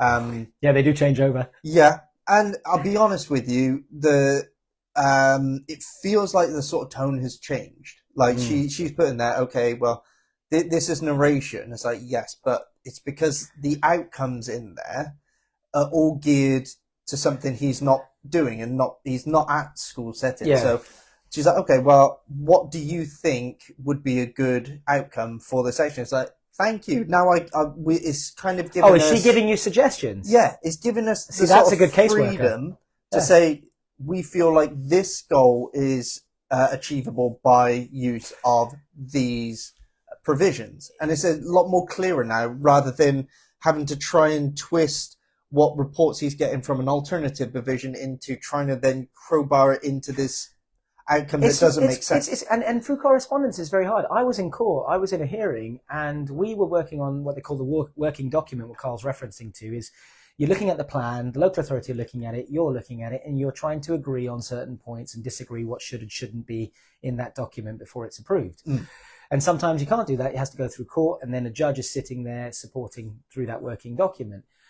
That's one type of hearing and tribunal. And I was at a hearing recently where it was quite an intense one. It had got escalated because the parent had utilized a third-party SEND support service that they were paying for. The local authority, because they had a solicitor, then got a barrister, and it was all going wrong. And then the parent came to us and said, look, could you step in because the solicitor won't represent me at the hearing? And I looked at it, it was an absolute mess. But I went to the hearing, and I'd only been given the case like the day before or whatever, in terms of like looking at it or preparing for it, because we're so reactive. And I looked at it, and I was able to de-escalate the situation to the point where the barrister and I reached an understanding, and the local authority then didn't have to spend money on a barrister. So I've saved the LA, you're welcome. Saved the LA and taxpayers, you're welcome. Money that they're spending on a barrister, and also save the parent money that they were investing into the solicitor. But then when we did recently have a hearing and a result recently, we were working on the working document, and through correspondences, there is a bit of that's narrative. But when we were in the hearing, we both asked I think I can't remember who made the recommendation. I think I did. Could we have the time outside of the hearing? The hearing was still going on, but the caseworker and I, with the parents, stepped out into a separate meeting room online, all done online. And we continued to work on the final points of the working document, agreeing or not. And what I took away from it is what I've been advocating for years. We can decrease, local authority, please listen, because I can save you some money here. All right. We can decrease the amount of challenges that you are, and the amount of money that you are spending in these hearings if we arranged set meetings, which I know is difficult with the resources that you've got. But if we, in one meeting of, let's say, 2 hours, can save 6 hours of work plus a hearing, you tell me where you're saving the money. So I advocate to all those local authorities, if you want an accredited, award-winning service who continuously gets the results right and continuously get them, then you can trust in us. And I don't even need to advocate more, because the caseworkers who I've worked with, and we've had those results and have had those positive resolutions, we can save you guys money. So why not? I mean, the local authority is spending money on certain provisions right now, that because they have to commission legally those services that the children aren't even entering and entertaining, and parents saying, why are you spending money on that when he'll engage with this? And all sorts of hoops. Yeah. And the other side of that is delay tactics. We found that with the Senko at my son's name school. We simply put to him and said, okay, so on the costed provisions map, it's got all these provisions which he's not accessing. Can we utilize them for this? And it's, yeah, you know, sometimes it's as simple as just having those conversations and thinking outside the box. 100%. And yeah, it's working now, and it's so much better using alternative provisions for So things are going well with you for the most recent update. I did see an email come through the other day, but I hadn't read it yet. Yeah, things are going well. Here's another question. Go for it. Right? Can you put the same provision for multiple outcomes on the EHCP? Can you put the same provision? So yes, I know if you're you're thinking of the 5, so cognition, learning, before. social, Yeah. emotional, SEMH, sensory, and all that. Can you put in on the provision the same copy and paste the same provision because it covers both of those areas? Okay, so there has been a bit of controversy on this point. So what Carl's referring to, if you don't know, is essentially when you have a target for your child on their plan on what they're to achieve, the provision is how they're going to achieve it. And sometimes you might have different targets. So like you've got a target on communication, but you've also got a target on their cognitive learning. Question: can I use the same method that supports the communication need to also support the cognitive need? The answer is yes. What we need to get to an understanding with the local authority is just because it's written in two different targets, and I've argued this with judges, and judges have seen my point of view, but there is this, I think it's a fear or concern with the local authority that if they fund it in one provision, they have to fund it duplicatively, and they don't. I don't think it's that. I think that if they see it in multiple things, if they've reached that outcome and it's in another one, they still have to continue funding it. So whereas because you haven't reached it for the other one. the outcome for that, so we don't need to fund that provision anymore. But that's not the case. Which would have to be done at review anyway. But yeah, the answer to the question is yes, you can, because you need to show the correct provisions that are successful or likely to be successful for that child. And unless and until the local authority produce a document to say that if the provision is written in one target, it can be utilized for other targets. But otherwise, how would a school or a provider who takes that plan, and let's say you only have it written in one target and they're working on, let's say you've got it written in the communication target, but that provision, because it's not being written to use in the cognitive target, they're doing a bunch of other things. Yeah. If it's not written in there, then how would a provider, a school, or an alternate provision know to use the right strategy to help that target? It has to be written in there.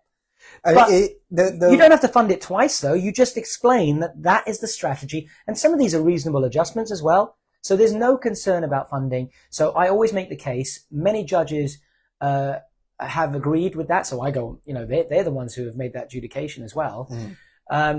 But there's no issue with duplicating provisional recommendations as long as there's an understanding that you're not duplicating costs, unless the need requires increased funding to fund that provision for both those targets. Because you might get the same level of funding for that provision, but you get two outcomes for the price of one provision. Yeah. Yeah, because I know that the provision which my boy's getting, it covers multiple outcomes. That's why we've chosen. We've gone on the alternative provisions catalogue and looked at provisions on there. Go, well, that actually that's good for that reason, that reason, that reason. Yeah. So put it in. Don't be scared to duplicate it, and stand your ground with it and say it's in these because it covers multiple outcomes. And you can reach an agreement with the local authority to say, I'm not asking for it to be funded, I'm just asking it to be shown because it can meet that.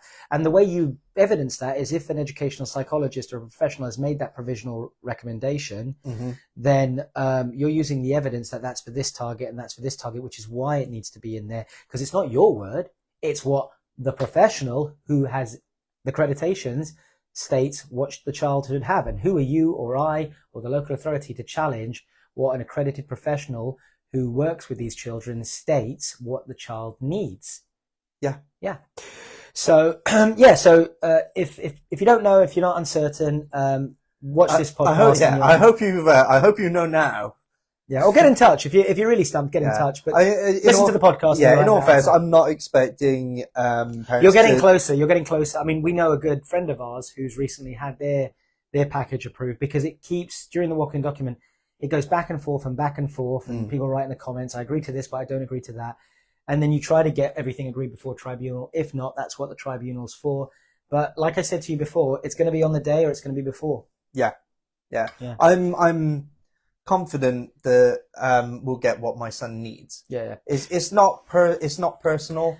It's not we think he needs it. We know what he needs because we're his parents. We know his behaviors and we know how to achieve the best for him. Yeah. Because we've got the evidence of we've tried X, Y, and Z, and this is working, this isn't working. So let's explore what is working. Yeah. Hey, let's talk about something separately, a topic that you might be interested in, the personal budget on your child's plan. The personal budget, it's a section J on an EHCP, on an educational healthcare plan. People might have heard that term before. See, what is the personal budget? That confuses me a bit. Because when we sort of first got the EHCP and we were homeschooling my son, and he had the alternative provisions, and we were like, okay, but would it not be better that we request the EHCP money so we could then choose the alternative provisions? So please explain to me what a personal budget is as it relates to the EHCP. Well, this is something that I was recently looking into because my son has had an EHCP for many years, and he is doing really, really well in his, and I rate the provision he's at now, and the team and the staff. But one of the conversations we had is we didn't see the level of academic growth as well. Everything else is going well, but he's young, and we want to see if we can boost his academic levels, especially because obviously with his ADHD, with his dyslexia and autism, he goes through his challenges when trying to process academic information. I was listening to him to read the other day, and still finding the challenges because he's still reading certain books that he can only read. So we had this conversation about what the setting can provide, and they can't bring in obviously additional tutors to do one-to-one setting, but perhaps utilizing the personal budget so that we could pay for a separate tutor to support him after school at maybe once a week. And the reason we had that thought is because previously we were self-funding that, because I've always said if I've got the resources, I'll pay for it. At the end of the day, resources are stretched thin. If I can drive my child to school, if I send needs or not, I know I'm entitled to a lot of benefits to support my child, but if I have the ability to fund it myself, I will. And then the rest of that money can go to other people in greater need than I am. Yeah. And so we funded for many years his separate tutoring, which I think did help. But when he was at the setting, we stopped it recently and also couldn't afford to keep doing it. So we spoke to them about the personal budget and utilizing the money from that to have the separate tutoring. And I still haven't heard back. I'm going to chase that up recently. But what is it? It's essentially, if your child has got an EHCP, they've got targets, and there's maybe something in the provision that the current setting can't provide or isn't providing successfully, you can make a request for specific funds to fund the achievement of a specific target within your child's plan, or a specific provision that you think, like let's say they need therapeutic support services and the school, if they're in a mainstream school, doesn't have the capacity to offer that. So the funding that should be for that need can be spent on an alternative provider. You need some water. I'm fine. The tears are coming out. Now, it isn't the easiest thing to understand and get through, but the best way to get it is to prove. You need obviously the setting to state why they're not achieving the successes that they could in that target. And you need to make a case of why you think it's beneficial. And if you've got a provider in mind, you've got to show why they would be beneficial. And even if you've been able to self-fund it and they've gone to 1 or 2 sessions, which hopefully wouldn't cost very much, then you've got some evidence. But they can allocate a certain budget for the personal budget. Recently, I worked on an EOTIS case where, quite a challenging one, where with the OTIS, the local authority will commission the services, but because the local authority can't commission an alternative provision more than 15 hours at any one provision, because they're alternative provisions, Yeah. The parent was requesting a personal budget to add like an extra hour and a half at this provision. But it's still a bit of a challenge because they said, okay, we won't commission these services, but we will give you this in personal budget. And what was interesting about that case was that the personal budget was less than what the local authority were going to commission. I know. But we're dealing with it. Yeah. We will get there. We will reach that understanding. Shout out to that family. And I've worked with those professionals that were trying to deal with that case. And all I can say is let's continue to work together because we're at the final stages on this case. I mean, everyone's got a unique challenge. Not everyone is specific X, Y, and Z. You know, this is happening.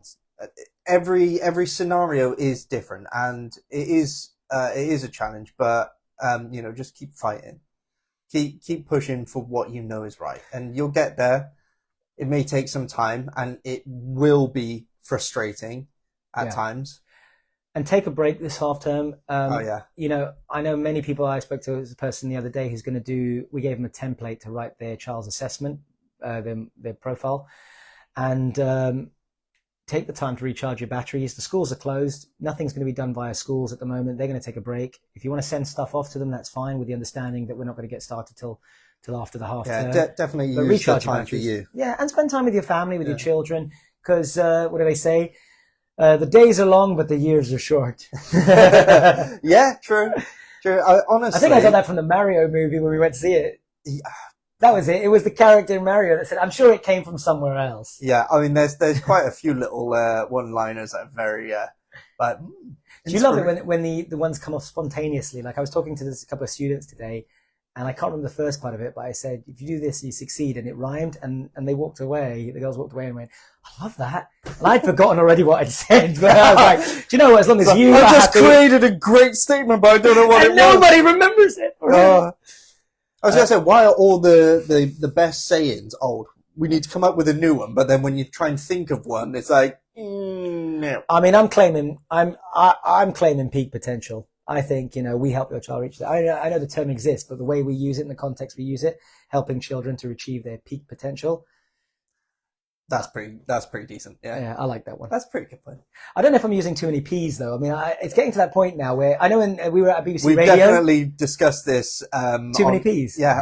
Well, it's not too many. You can never have enough P. Well, do you know what? There's so many great P's. Productivity, what is it? Prioritization, preparation, planning. I mean, it's like a P list. Like a friend of mine who's a mentor says like there's a P list of all the good P's in the world. Practice. What do they say? Proper planning prevents poor performance. It's a lot of P's. And perseverance. Yeah. It's not just the P's as well. Rest, recovery. Potential. Yeah. I'm just thinking of words that start with P now. Pineapple. Pineapple is good, except on a pizza for some. Yeah. It's sacrilege. I mean, okay, where do you stand? We're switching sacrilege. gears. It's just... We've been talking deep and about education, but where do you stand? This might get the viewers up. Where do you stand on pineapple pizza? And now the crowd explodes. Yeah, no. Viewers, where do you stand on Facebook pineapple has pizza? completely banned us because we're talking ill of pineapple. I feel like you're going to use this in a trailer. Where do you use pineapple pizza? Of all the things that we've discussed. Yeah. So we're talking educating our children with SEND needs, but where do you stand on pineapple pizza? Do you know what? As an Italian, I should say no. But I have tried it, and I don't know if I'm going to get like death threats if I say yes. Potentially. I'm going to leave pineapple. It's another P there. Word. Yeah, potentially, yes. Potentially you won't persevere. But you know, is it that time where we can thank our community and the viewers because they've given up their day to listen to us live? Absolutely. Yeah. How are we doing on time? Are we coming to a conclusion? We are. We've got the rest of the day if we really want to, but we've got to pick up our kids. Yeah. Although yours walks home now. Well, mine won't be coming home from London until about 5 o'clock. Oh, of course, they're in London as well. Yeah. I bet you can't wait to see them. Yeah. Oddly enough, like parent guilt here. I was looking forward to this week because my daughter can be very intense, and like I said, she likes to like climb on me non-stop, like 24/7. And I was like, okay, so I get this little break from her, but like She went on Tuesday, and by Tuesday lunchtime, I was like, miss her. Oh, I miss my daughter. yeah. And I know. It's like every child goes on like year 6 camp and stuff like that, unless you're. But it's fathers and daughters a little bit as well. There's a bit of that as well. Yeah, Because I miss my girl when she's she was away. my mini me. So like, I miss myself. Yeah. No, but I agree with you. I mean, when my daughter went on a residential, did you take like the parent picture with their backpack and stuff like that? Oh yeah. Yeah. You got to do that. Yeah. Memories. Yeah. Oh, every time outside the front door pictures. Yeah. She's like, she's almost like me. Like never pulls a normal face. It always has to be a silly face. And I do the same. But you do miss him. You do miss him. Like I can't wait to see my daughter. I found it hard because my son, I think, had just come back from his residential, or he was going when I returned. But do you remember the Peaks of Peak challenge? I climbed the mountain last year. So my daughter went on residential, and she came back whilst I was still away. So I didn't actually get to see her when I left. I mean, I saw her when she left. I dropped her off, but then she returned, so I had to wait that little bit longer to see her, because I think like the day she came back, I had just reached the summit. And I remember thinking I really miss my girl, and I knew, and also because she loves to hike as well. Yeah. Thinking like one day, and she asked me, Daddy, can I come with you one day up there? But like I remember like one day I'm gonna. But it was nice because it's such an independent growth residentials. It's so important for them to do that. We once helped a family that the school were not allowing the child to go on residential, and we had to go in there, and we managed to get that the child did go through some reasonable adjustments. But we've gone through all sorts. So if you're struggling to get your child on a residential, contact us, because we'll make it happen for you, because they've got the right to every developmental opportunity. Just a thought. What about the potential, way in the future, that Peak orchestrates a residential for children with SEND needs? I mean, I'll tell you. I know we do like forest schools, like, which are sort of. Have you been reading my emails, Carl? That's all I can say, because. No, I don't read. Potential exists for any project with a peak. Lots more P's. Project planning. Yeah. So funnily enough, I got to speak to someone in regards to PGL. Look them up if you don't know them. But we've got links with sites that other schools use for residentials, and it is very much around what we can fund and project. Yeah. So if we had enough investment to run it, we would run it. Because when Peak started out, we were an advisory support service. We then moved to advocacy. We did advisory and advocacy. And then we started with activities, and we've been doing forest schools and other programs as well.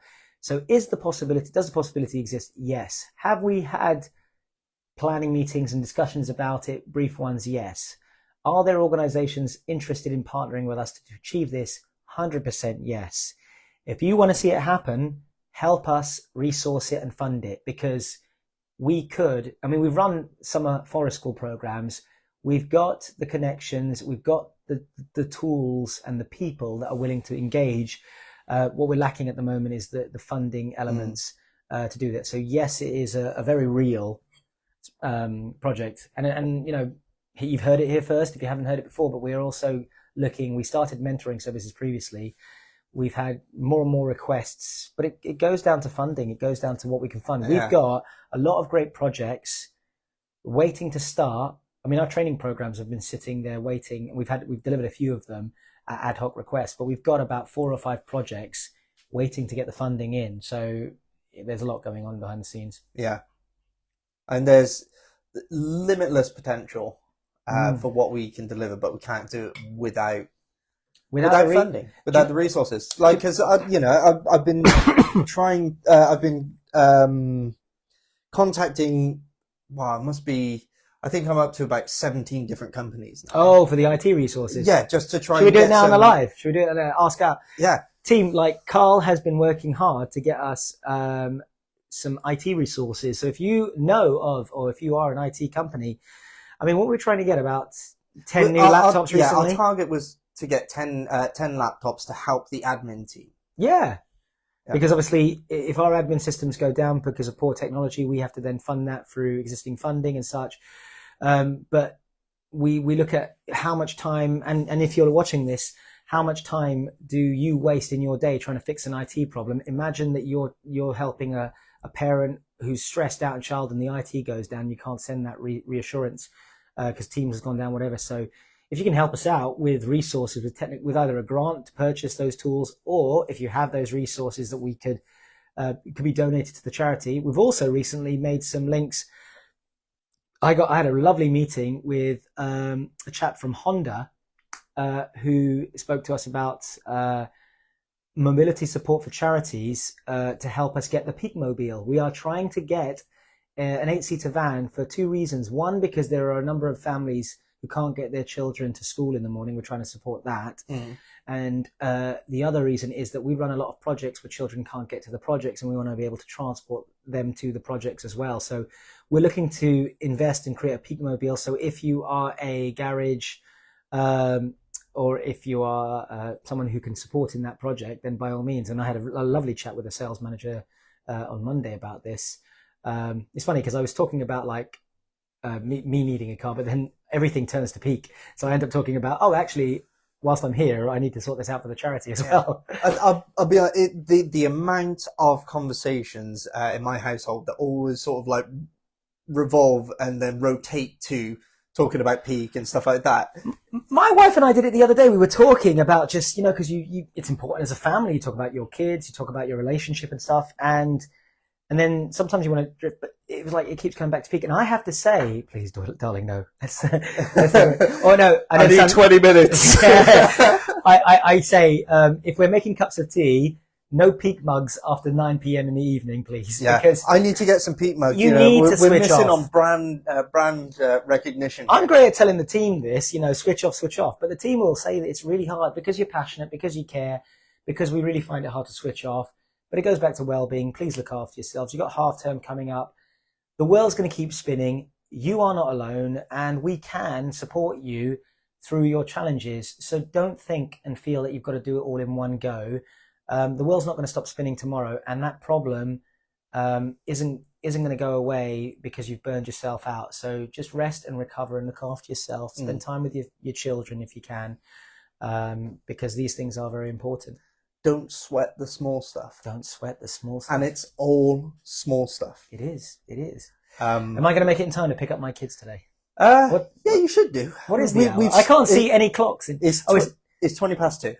Fantastic. Yeah. So I think this is a fantastic place to start to wrap things up.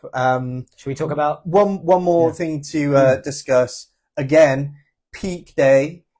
A few things. Yeah, Peak Day is one of them, but a few things. Peak Day is going to be massive. I know we said started talking about it at the start of this podcast, but I'm doing it again. Okay. He loves Peak Day. He's so excited. It's because you came last year. Yeah, I did come last year. And you didn't get to stay as much as you would have liked, I think. No, but this time, I went last... He's getting his own room. I went last time as a Peak parent. Yeah. Now I'm going as a member of Peak. So it's kind of seeing the other side of it. But I'm so looking forward to it. It's going to be so amazing. It is. I think I'm looking forward to it more. I was looking forward to it last year. I've always had this great excitement about it.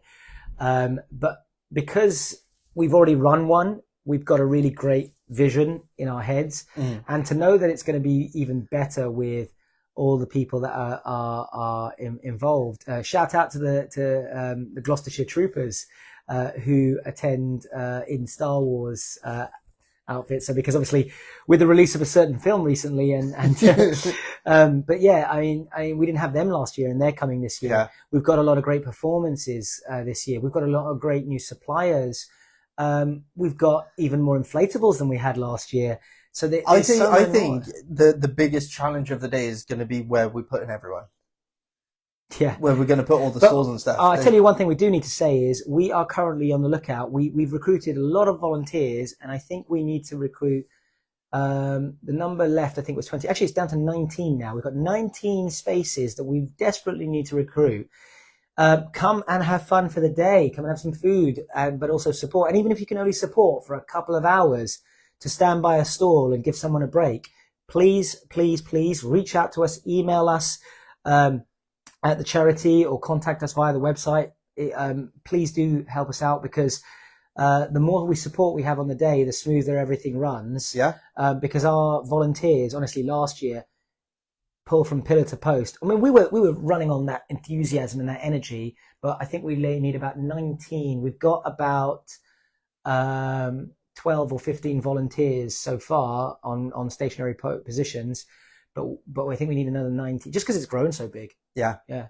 19 or from last year. Yeah. And we'll make it work with what we got, but we desperately need your support. And if you can't support Peak Day by being there, consider supporting Peak through a donation, through a networking opportunity. There's a link in the chat. It's the top comment. That is the donate at giveasyoulive.com. It's on the website as well, isn't it? Yeah. Go to the website, Peak Parenting Empowered Autistic Kids.com, just because, we needed the website to be as long as humanly possible. Yep. And shifting slightly from there, if you go into the website, I do believe that where you see Peak Day, if you just scroll, it's pretty much attached. You'll see peaks for, you'll not see peaks for, you'll see the parachute for Peak Challenge. I don't know what you're talking about. Exactly. Carl is blanked out, but actually it's almost connected. I have no idea what you're talking about. Here's a top tip. If you can't be involved in Peak Day, then would you please consider getting in touch with, your company, your organization, your employer, and asking your local schools, asking them to raise money to sponsor so we can throw this guy out of an airplane with me, and we'll make it a social jump. I'll tell you what, I'll stream it on the way down. Can you imagine? Well, they do record it. I think they do record it, but if you could stream it, even better. Yeah, I might lose the phone, but would you want to stream it live? In all fairness, right? If I live stream me falling, I've lost the phone.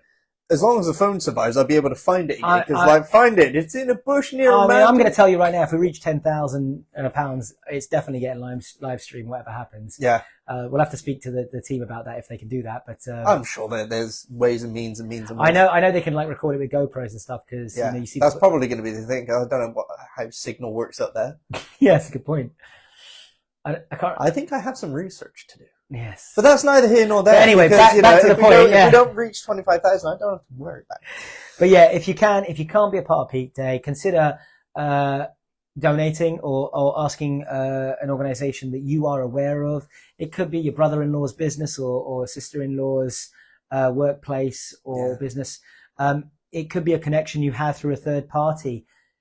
It could be you yourself just donating something to the cause through that means. You don't have to do that one as well. We've also got Peaks for Peak Challenge. People can go out and organize their own events. So our fundraising is crucial. It's one of the only ways we maintain our services. And the reality is that the funds that you help us raise run things like the forest schools, the days out, the respite programs for parents. All of those initiatives are run through donations. I mean, back in the day, I was paying them for myself because I said to myself, I can pay myself a salary or I can do these things because I just had such faith. But when we started... It is such a noble cause, though. It is. But you shall be knighted, Sir Marco. No need, sir. What did he say in that line? And you'll never have to. Yeah, but no, I only say it because if an individual with less can do this, then what about all those individuals with more? What can they do? And so I'm advocating that dig deep, help us out, because we're making society better, and you can be a part of that journey, and you can take all the bragging rights with you. I don't care who gets the glory. Yeah, I care about the work being done. Yeah. It's not about the destination, it's about the journey. Should we talk about, obviously we are now, before we go, what's happening in June? Yes, what is happening in June, Marco? Is there a community meetup in June? There is. I want to say the 20th, but I might get that date wrong. So I want to say there is another community support session happening on the 20th. It's a face-to-face one in Gloucester. So if you're interested in that. We've also got, Carl, a lovely individual called Kay who's trying to organise the Peak Quiz. We've been trying to get that going. Yeah. And I believe that's on the 26th of June. Tickets are available for another fundraiser. Come and have a quiz night. Who doesn't love a pub quiz? Yeah. So that's a night out that you well deserve. That I think it's on the 26th of June. So the Peak Quiz is happening. What else we got? Those are the top two off the top of my head. So please do support us. And if you can't come on the day, once again, I say the same message. Share the post, like the post, get other people to come out. Get the word out. Yeah, definitely. We're going to do another podcast next month. I think the lives are proving successful. Yeah. So we're going to do it live again. And we're also going to try and get another sorry, we're also going to try and get another guest on. I believe it is time. A guest on. It's time, Carl. It's time we bring a third party in. In all fairness, we did try this time round, but then circumstances beyond people's control have happened, and it's turned out it's just us two again. But that's fine. You're probably tired of us talking, so we will get. We're gonna liven things up and bring in a fresh face. Yes, and a different demographic. Definitely. I would say I'm actually really glad to just have the time I spent with you today, mate, because you know this. We don't really get to hang out if we're not recording this podcast. Yeah, it's tough, and we've got our families going on, and you know, well done you. I'm really glad that you guys are going to go away and celebrate your anniversary and spend some time as a family. And I'm glad that we were able to have this meet up today. So even though I wasn't Carl's first choice, because I was going to stand down for the guest today, you're still going to be here. I think I'm still going to be here for part of it. But yeah, no, it's good to see you, man, and it's good to. Bud. I had the microphone blocking away. But thank you so much to our community. You keep us going, and thank you for all the comments. Thank you for all the questions. If you want to see more of this podcast, if you want to see different things in this podcast, it's only going to change if you help us make it change. So please do share with us your insights, your thoughts on how you can support this. Thank you. And if you want to donate better equipment, feel free. All good, good. Right. What I'm going to do then... We don't need to sing the Peak Podcast song. The Peak Podcast can tell your story. Right, I love that jingle. My kids love that jingle. I've got a different version of it on my phone as my ringtone. Really? A failed version of it, but it's just hilarious. Right, anyway, so let's say goodbye on the recording. We'll see you all next time. Goodbye. Bye, guys. Thank you. Cheers. This is the Peak Podcast. Come tell your story. Join the adventure. Find what you see.